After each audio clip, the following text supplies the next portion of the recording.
Hola, quina lectura més bonica. Es diu Pescadora d'Estreles. Però, a casa es poden pescar les estreles? No sé. Estaria guai per poder emportar-se-les a casa. A veure què més apareix per ací. Una barqueta. Això no pareix el mar, pareix un llac. El cel, amb la lluna minvant, les estrelles en el cel i així també reflexades, alguns peixos. Ui, i així una xiqueta en el llit amb un edredó d'estrelles i amb un vaixell amb una barqueta de vela. Anem a llegir-la. Vos dono 5 minuts perquè la llegiu en silenci i ara m'escolteu a mi.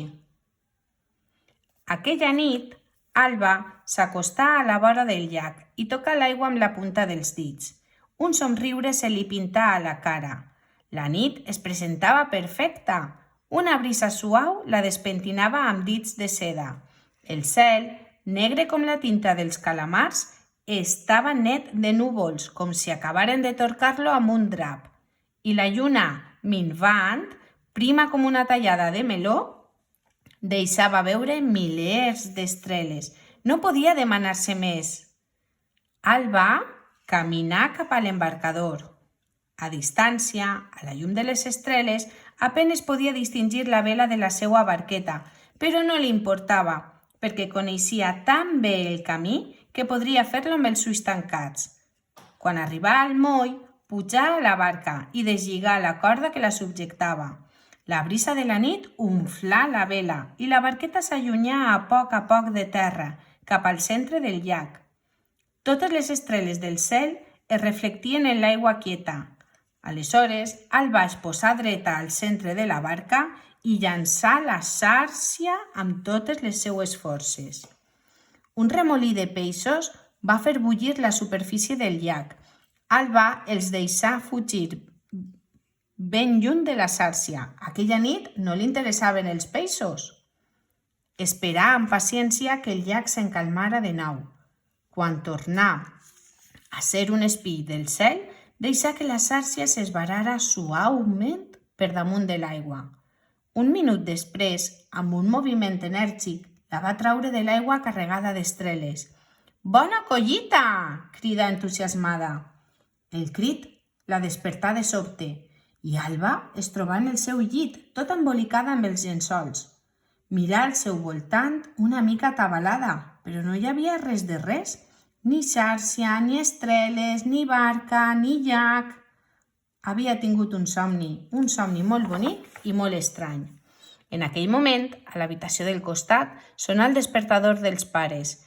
No tardarien ni un minut a presentar-se a la porta amb cara de zombis, com cada matí. Alba sospirà i encengué el llum del sostre. Aleshores, s'adonà que havia dormit amb els llençols estampats d'estreles i que portava el pijama amb la barca de vela dibuixada al pit. Soltà una rialleta. Eren molt més boniques les estreles del seu somni. Una estona després, mentre prenia la llet a la cuina, digué: «Sabeu una cosa? Ja sé què vull ser quan siga gran». El pare i la mare preguntaren: «Ah, sí? I què és?» I Alba, orgullosa de la idea que havia tingut, exclamà molt convençuda: «Pescadora d'estreles!». Què vos pareix? Així tenim ara unes activitats en les que hem de demostrar que hem comprès tot el que hem llegit. Encerclem el dibuix corresponent segons la lectura. En el somni d'Alba el cel era... Encerclem blau o negre? La lluna era... Com estava la lluna? Plena o minvant? I la brisa era suau. El cel estava ple de què?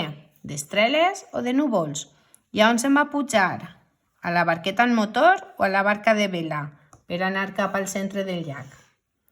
Vinga, encercleu els dibuixos apropiats i així hem de pintar els objectes que apareixen en la lectura.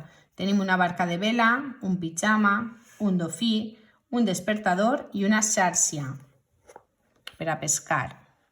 En l'activitat 3 relacionem el cel era negre com, i així tenim 3 opcions.